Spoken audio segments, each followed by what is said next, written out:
Wenatchee is gorgeous in the spring with its lush green rolling hills, abundant wildflowers everywhere, and the views of the Columbia River. The local food scene offers an abundant selection of authentic international cuisines featuring the unique farm-fresh ingredients of the region. Wenatchee is also home to award-winning wines, handcrafted hard ciders, and a talented handful of local brewers producing fine craft beers. Visit Wenatchee, the heart of Washington State. $20 million, $19 million, $6 million. These are all awards recovered for clients of Phillips Law Firm. To win big, you have to fight big. And Phillips Law has been fighting the too-big-to-fail insurance industry for decades. Not every case will have a multi-million-dollar outcome, but Phillips Law will fight just as hard to recover the outcome you deserve. If you or a loved one has been injured in a car accident or on the job, call or click today at 1-800-JUSTICE or visit justiceforyou.com. Hey, this is BJ. Thanks for listening to our show's podcast. If you're a fan of all things geeky, you should check out my other podcast, BJ Shea's Geek Nation. We have new episodes every day, and you can check it out at bjgeeknation.com. Your home is going into foreclosure and you feel like a financial wreck. You don't know where to turn for accurate information. I'm bankruptcy attorney Travis Gagne. Let's talk about some legal options. If we work quickly, we can propose a plan to save your home, modify the loan, or in many cases even eliminate your second mortgage. The consultation is free. I've helped hundreds of people just like you make informed decisions about whether to save their home or exit it on a reasonable, organized timeline. The chapter you choose sets the tone for the next chapter of your life. Please contact me today at choosetherightchapter.com. That's choosetherightchapter.com. 99.9 KISW, the Rock of Seattle. Well, I can appreciate this, man. Fox News host Greg Gutfeld really had to use the bathroom during what he thought was a commercial break and started singing a song about his discomfort, not knowing that he was live on the air. Time now for one more thing. I gotta pee, I gotta pee. Oh, yeah. You're on the air. Greg, maybe you could use that cat's litter box if you have to pee so badly. How did you know I had to pee? Yeah, gosh. All right. You said it on the air. I did? Yeah. All right, everyone heard it. He looked pretty confused in the video, too. Like, wait, I'm on the air? Yeah, exactly. It's like, yeah, he was like, how do I know this? That sounds like me after every single break during our show. Ever since I've been drinking more water, I'm like, gotta go pee. Like, I'm out. Yeah, Steve, ever since you started just doing the big gulp thing, I'm like, oh, he's now going to know my pain because I have to drink a lot of water plus the medication that I take. It's like, oh yeah, I'm a living rainbird. Welcome to the club. Dude, yeah, I got the hydro jug. It's 72 ounces. So my goal is I drink one of those every morning. I'm like, okay, if I could just crush one of these jugs in the morning, I'm doing pretty good with my water intake. But now I feel for you and I feel for my wife. It's like there are times where I'm driving home where I'm like, maybe I need to swing by the nearest McDonald's and just because it's like if there's traffic, I'm effed. Like my timing is like 45 minutes is about the window. But during this show, it's like every freaking break, I swear I'm peeing more than I'm drinking. I don't understand how this works. Yeah, I know, man. That's how if we go anywhere, we're taking a walk. Okay, where? And are there trees at least or facilities? Because like you said, Steve, 45 minutes. Oh boy, especially in the morning. Well, even my wife, like I always used to laugh at her because we'd get coffee. She's like, I'll drink it when I get closer to home. And I'm like, well, why are you waiting until we get closer to home? She's like, that's going to go right through me because she drinks so much water. Yeah. Oh yeah, man! Welcome to the Pee Club, Steve. Man. Greg Gutfeld now. Oh yeah, I gotta pee. So you need one of the 72-ounce water bottles just so you could pee on the way home in case. So you have two separate ones. Just don't get them mixed up. For real, man. Okay, who was that?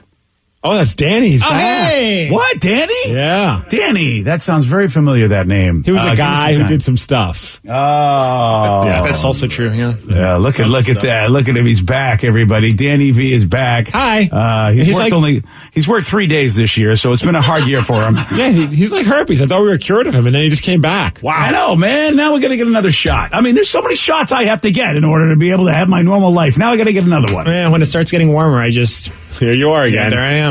Now mention. So, Greg Gutfeld, of course, was singing that song, I Gotta Pee, and everybody heard it on air. Someone on YouTube decided, hey, you know what? We got to turn this into a full-blown song. I got a tea, I got a tea. Oh, yeah.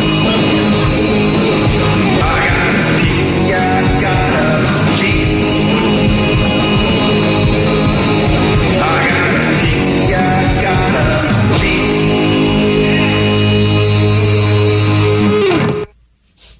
Oh, nice job, Greg. These are the moments where I am thankful for the internet. And oddly enough, it actually lost out to a Grammy to the Strokes for Best Rock Album. That version. Damn. The Strokes. Well, you know what? They're both on the same. You know, the Strokes. I got to pee. Either way, man, someone's got to figure it out. So, we got a guy with a suspended license that did a virtual court date from a driver's seat. How'd the judge react when he saw that? Steve's going to tell you. He's got the Migs Report for you at 6:17 on The Rock. BJ and Migs, mornings on The Rock, 99.9 KISW. Wenatchee is gorgeous in the spring with its lush green rolling hills, abundant wildflowers everywhere, and the views of the Columbia River. The local food scene offers an abundant selection of authentic international cuisines featuring the unique farm-fresh ingredients of the region. Wenatchee is also home to award-winning wines, handcrafted hard ciders, and a talented handful of local brewers producing fine craft beers. Visit Wenatchee, the heart of Washington State. $20 million, $19 million, $6 million. These are all awards recovered for clients of Phillips Law Firm. To win big, you have to fight big. And Phillips Law has been fighting the too big to fail insurance industry for decades. Not every case will have a multi-million-dollar outcome, but Phillips Law will fight just as hard to recover the outcome you deserve. If you or a loved one has been injured in a car accident or on the job, call or click today at 1-800-JUSTICE or visit justiceforyou.com. New on Curiosity Stream. Deformed trees, mutated wildlife, and no humans for miles. 10 years after the disaster at Fukushima, see what this irradiated ecosystem can teach us about nuclear fallout on Radioactive Forest. Plus, looking for the most diverse marine life on the planet? Dive into the Coral Triangle and experience a frenzy of wildlife you've got to see to believe on nature's greatest secret. It's all on Curiosity Stream. Annual plans are $20, just $1.67 a month. Visit curiositystream.com. 99.9 KISW, The Rock of Seattle. Well informed on the issues of the day? Not this guy. Live from the KISW News Center in downtown Seattle, this is the Migs Report. Well, thanks, you guys. Thanks to Beacon Plumbing, Heating, and Mechanical for giving us the Migs Report. Today is the day to close those eyes while you're at work because it's National Workplace Napping Day. Nice. Wow, that is an oddly specific day. Right? At first I saw Napping Day. I'm like, yeah, every day's National Napping Day until you have a kid, and then that goes away. But then I look at another site, and they say, oh, it's National Workplace Napping Day. And my only thought is, well, because of the time zone difference. Or the time change. Not time zone difference. Oh, I see what you mean. Daylight savings. Oh, that could very well be the reason. Maybe people are a little bit off their game. A little bit. I was tired. yesterday, dude. Oh, yesterday was a beating for me. Really? Well, I stayed up late, and you always forget, like, oh, damn, I'm really going to lose an hour, plus I'm staying up late. Mm-hmm. So yesterday I was like a zombie. Weird. Like, it didn't really do any. I saw a lot of people saying how it was like they're struggling. I just felt the same. I didn't really even notice it until I had to change the box. It's because you have a baby. You're always struggling. That's a good point. I'm always tired. It's also National Peanut Lovers Day. But I mean, really, every day you got to love Peanut peanuts. Lovers Day. Yeah. All right. Well, I like them. Yes. All right. Let's head on over to Michigan, where this guy could be the dumbest virtual court goer of all time. Everyone's doing that now where you don't actually go to the court because of all the COVID stuff. So people are doing their court hearings virtually, just like via Zoom or whatever technology that they're using. So this guy had to speak in front of a judge because, well, his license was suspended. But here's the problem. When he was speaking in front of the judge while his license is suspended, he's sitting in the driver's seat of a parked car. Oh, again, his license is suspended. He shouldn't be driving. Yeah. And even if he isn't driving, it's almost like a middle finger to the judge. And the judge not too happy when he showed up while sitting in the driver's seat of a parked car. Here's the judge kind of going off on him. You're also sitting on the driver's side of a vehicle. Your driving privileges are presently suspended. You're not supposed to drive either in Michigan or in Indiana. I believe you drove to wherever you are in the vehicle you're in, and you're dumb enough to come on video with you sitting in the driver's seat of a vehicle. It makes me think maybe you haven't really gotten the message. Yeah, put a fun background on things, if anything. Wow, that is, I don't even know what to say about the genius level of that guy. He did have an excuse. What do you think his excuse was? Oh, man. Wow. It's parked in his house. He just needed some privacy? Nope. Yeah, it was his boss's car, and he was only using it for the meeting. Oh. He's trying to get away from work. Hey, boss, can I use... Because I guess the passenger seat's not working, and he didn't think that one through. Wow. Okay. I don't think I'm buying it. I'm giving him the benefit of the doubt. I believe everything this guy is saying. Oh, yeah, sure. This guy is in Arizona. His name is Eric, and he was arrested last week because he threatened a gas station clerk with a knife. He attacked the clerk, and then he ran away, and the cops finally caught up with him. And the reason why he did all of this was that he wanted to go back to prison.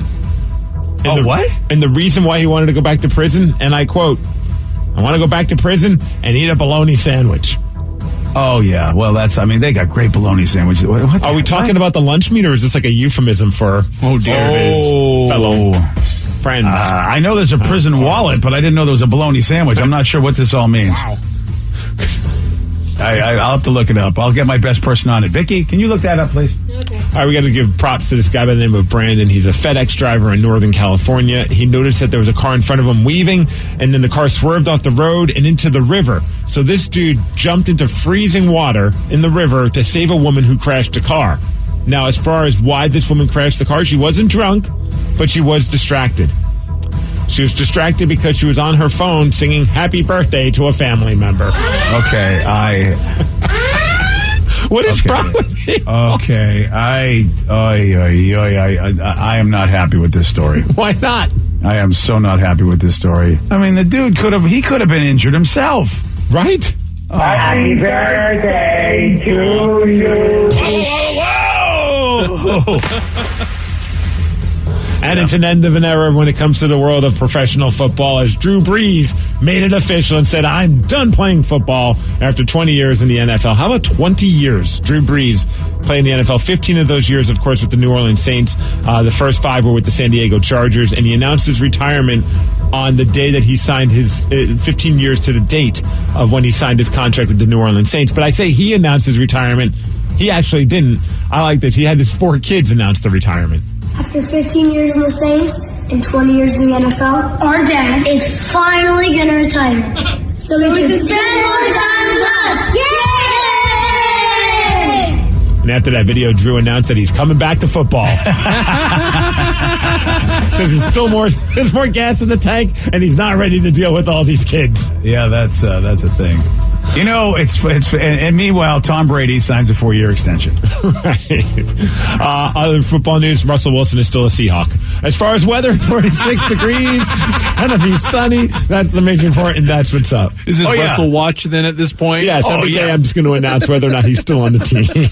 Well, heck, I mean, today Drew Brees says he's retired. Tomorrow somebody photoshops Russell in a Saints uniform. That's the first thing I thought. Okay, now starts the rumors of him going to New Orleans. Yeah. Well, yeah, I mean, that you're absolutely right, man. I mean, it seems like this is the time, this is the time if anybody wants to make a move, this seems to be the time. And it is one of the teams that Russell said he'd go to. Yeah. So I don't know, man. And Russell put out a tweet saying, "Amazing career, Drew Brees, legend. Thanks for all you did for me and the game." Uh-oh. Confirmed, going to the Saints. Yep. Oh, man. Yeah, this is, Steve, man, the Russell Watch continues. Watch continues. Yeah, I think I don't think it's out of the question to actually give us an update every day because, my gosh, I feel like it's going to be the big question until we actually see him out there doing drills with the Seahawks. I think that's a fair question. I did like that. There's a on Twitter, of course, you got all these different people that are in the know. Ian Rappaport said that he's staying with the Seahawks. A lot of people felt good about that one. Just talked about the future of Russell Wilson. And one of the Twitter pages, NFL Rumors, which apparently has gotten some things right in the past. I don't know if this is true or not, and this is all just rumors, and that's the fun of it. But according to them, they're saying that Russell's already working with the team on the Seahawks for a contract restructure, which would basically say he's not going anywhere and he's opening up some more room financially for them to make some signings. Boy, that would be awesome. Right? I think here's the thing. Now that Dak Prescott is the highest paid, whatever, and he's broken the record, I think at that point,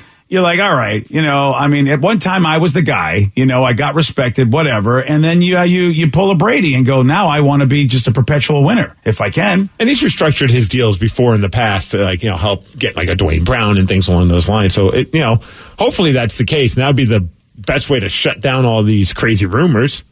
Yeah, I mean, he's a king here, and there's always a risk when you go somewhere else. There's always that risk. I mean, the grass does seem to be greener, but he is loved here, and he's built an amazing life for him. And he's probably one of Seattle, if not the biggest Seattle, celebrity that Seattle has. I mean, he really is. I mean, he's up there in the echelon of like big time Pacific Northwest celebrities. So yeah, I think that'd be smart if he could stay here. And now let's get the team to focus and go, are we going to be a Russell Wilson team? I mean, we're paying him all this money. Can we build a team around this dude? We'll find out. Yeah. That's what the offseason's all about, baby. I'm excited. All right, sweetie. Let's watch 2021. Let's go. Still on the team. That's all that matters. So, we go from one professional sport to another, and that's the Grammy Awards, ladies and gentlemen. That was big news. Oh, yeah. Did you watch the Grammys last night? Of course not. I Okay. mean, yeah, look, you always record it because you like the music, but you don't like the award ceremony. Right. This time they started at 5. I don't know if they always do, but at least this time we were able to watch most of the Grammys before we went to bed. So, we waited an hour so we'd have some leeway to fast forward through some of the boring acceptance speeches. But it was really weird, man. Trevor Noah sucked as the host, if you ask me. Oh, did he?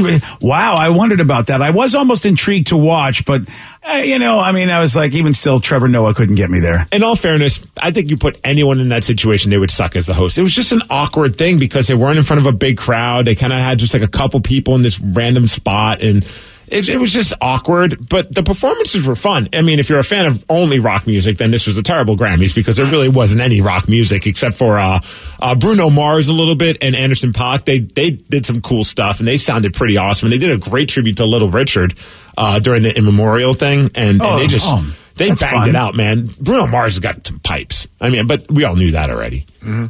Yeah, you're right. We did. We did know that, but yeah, Steve. That I know that like you said, rock is just is the forgotten genre in the Grammys. It seems. Oh, it was so prevalent. There was barely any kind of rock reference during that entire thing. Yeah, I guess Megan Thee Stallion, she won, dedicated to her mom. I heard that was a nice thing. Her, H-E-R, won Song of the Year for I Can't Breathe. I don't even know if I know that song. Yeah, I probably do if I hear it. Honestly, I watch the Grammys because I'm just so clueless to everybody that's on the Grammys, so it's kind of fun to see if I'll like anyone. I found myself to enjoy DaBaby. I don't even know who DaBaby was, but DaBaby was really good. That's cool. Well, your girl was a big winner.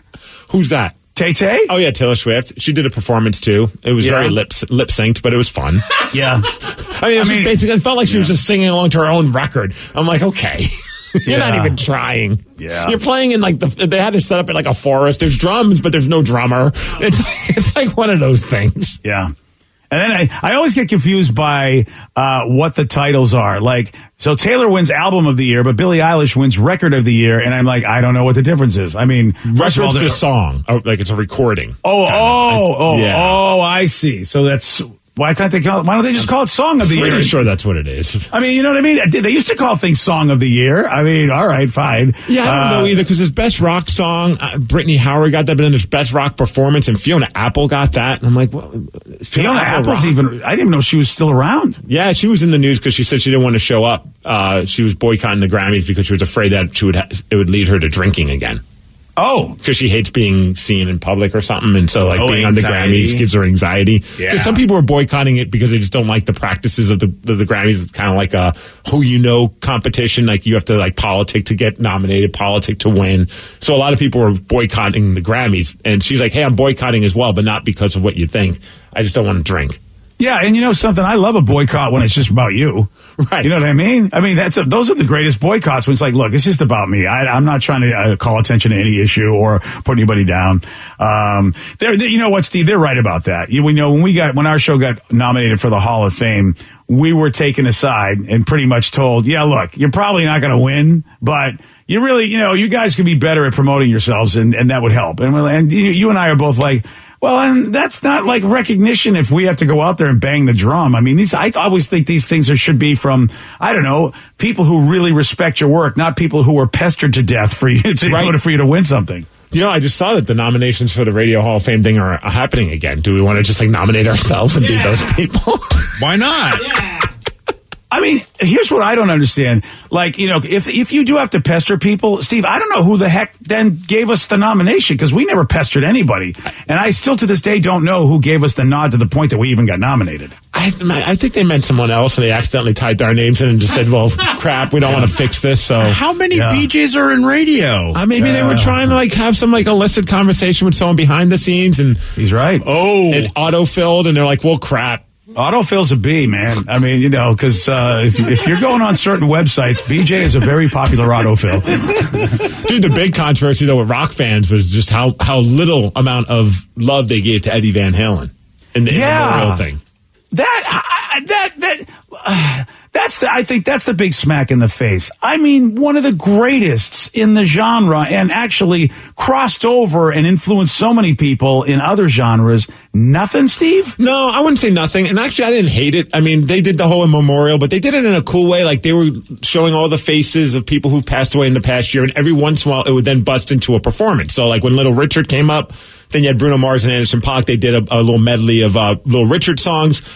John Prine, local gal, Brandi Carlile did a really great performance doing one of his songs. Lionel Richie did an insane performance of a Kenny Rogers song. So they were kind of bouncing in and out. And when they got to Eddie Van Halen, they just had a shot of Eddie's guitar, and they had an Eddie guitar solo going on as he, actual performance from Eddie Van Halen. So it was a nice tribute, but I think a lot of people would have liked to have seen them do kind of an all-star group showing love to Eddie Van Halen doing one of his songs. Yeah. Which I agree would have been better. Yeah. And I think would have been deserved. Not to take anything away from the people that did have the live performances, all those people you mentioned, because they were really great at what they did too. I agree. I think that he got shorted on that. That's unfortunate. That would have been cool to see, I don't know, maybe a Mike McCready or people like that go up there and do something. Yeah, but God forbid they give any time to rock music on the Grammys. Yeah. So I guess, this is interesting because I'm a big fan of Bill Burr. But lately, I don't know, man. I think Bill is just decided to go down a road. And I think that people are not going to like Bill Burr a whole lot if he continues to go down this road. I mean, if you know his comedy, Bill doesn't pull any punches. He's from Massachusetts, so of course he's got that Boston attitude. He made a brief appearance on the Grammys premiere show, and I guess the whole internet is not happy with Bill Burr as he was called on stage. As this happened, as he's going on stage, he mocked the piano performer who was immediately on before him. Okay, thank you, Janae. How are you? Was I the only one who wanted to kill himself during that piano solo? I bought a suit for this. I thought I was going to be on TV. I'm such a moron. I am losing so much money right now. All right, shout out to all the rock stars that I wanted to meet tonight who are watching at home instead. I'm talking to you, Don Dokken. All right?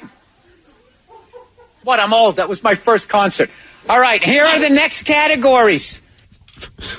Yeah. So, wow. I don't think the person was laughing about the Dokken joke. I think they were still laughing at the kill himself line. I think so. Yeah, exactly. First of all, that line it's unfortunate, but that line doesn't work anymore. You just can't be using that line in any way, shape, or form because of mental health and suicide awareness. And then secondly, I mean, here you are, somebody's performing, and yeah, maybe you're not going to dig it, but I mean, this is their big moment on the Grammys to do whatever they're doing, and you just come on and take a dump all over their performance. He was on the show more. He was only on the pre-show, so that was on YouTube. So, and then he's like, I wore a suit for this. I'm not even on TV. It's like, Bill looked at the producer and goes, I'm about to make things really awkward for you. And just went up there and just put a giant turd turd in the punch bowl. I love that line where he took a dump on the whole pre-show thing. You're right, Steve. I love that line. It's just, man, it is tough to really mock people these days. It really, especially if they're just innocents. They're up there just doing whatever they're doing. The internet's just going to come at you. It's a tough one. But do you get the feeling that the few people that were laughing in the background awkwardly kind of agreed? Maybe they're like, what is up with this piano player? Because they kind of had that awkward, like, I shouldn't be laughing, but I am laughing. Right? Oh, but I bet you're right about that, Steve. Yeah. You really don't, but you're gonna just laugh as silently as possible or hold it back because you're gonna let Bill Burr just hang in the wind because everybody knows he shouldn't be saying it. We shouldn't be laughing at it, and I don't want to be targeted by anybody. But I think you're right, Steve. A lot of people probably felt the same way. Bill Burr saying what everyone was thinking at that moment. It is. It's going to be interesting. I'm going to watch the career of Bill Burr because he is walking a fine line where he may just go down the wrong road and people are going to hate him. I'm watching the fine line because he was asked to comment about a big controversy going on in The Mandalorian with one of the actors who was basically fired, and people are thinking, was it part of cancel culture, whatever? But Bill had comments about this, and I'm listening to the comments, and it was on the show he does with our buddy Bert Kreischer, and I forget the other person that's on there with him, but they do a podcast or a blogcast, and I was like, oy, oy, oy. I mean, like, okay. We'll see, even Bill was like, oh my God, I'm on that show. I better shut up. I better not say anything. I'm on the same damn show they just fired somebody on. Wait, so you're telling me there's an angry old Bostonite out there saying things he shouldn't be saying? Yeah, besides me. Yeah, besides me. Yeah. Oh, man. Well, so watch Bill Burr, ladies and gentlemen. This could be quite an adventure as Bill is Bill. On Friday, Steve, he did get this one wrong. Since 1938, what president is on the nickel? I'm going to go with Washington. No. I'm going to go with Adams. No. I'm going to go with Roosevelt. No. Eisenhower. No. Damn it. Steve, us Tommy the J fans are not happy, okay? All right. It was our man Jefferson. Oh, it's like Thomas Jane? The Punisher was the president? No, Tommy the J. That's what we... No one calls him Tommy the J. Oh, we always called him that back in the day. You guys weren't alive. I was. Just people from Boston like Bill Burr and BJ. They say that. Yeah, exactly. Yeah. You want a shot at beating Steve? You got it. 206-421-ROCK. We're playing Beat Miggs at 648 on The Rock. Today's podcast was brought to you by Travis Gagne, bankruptcy attorney. He's here right now and has agreed to answer more of your questions about bankruptcy. What's the difference between filing for bankruptcy and credit counseling? Credit counseling is a useful process in some circumstances, but it does show up on your credit. In fact, from a credit scoring standpoint, credit counseling shows up just like a bankruptcy, so it's going to affect your credit as negatively as filing bankruptcy. In credit counseling, the idea is that a credit counselor works with your creditors on your behalf to try to lower interest rates or work out payment plans with your creditors to pay back your debt over time. In credit counseling, you almost always pay back 100% of the debt, sometimes at lower interest. And of course, some creditors will participate in that process and some won't. So you're usually left with kind of a mixed result with credit counseling and, of course, a high payment. Thanks, Travis. If you have more questions about bankruptcy, you can reach out to Travis anytime at choosetherightchapter.com. That's choosetherightchapter.com. Thanks for listening.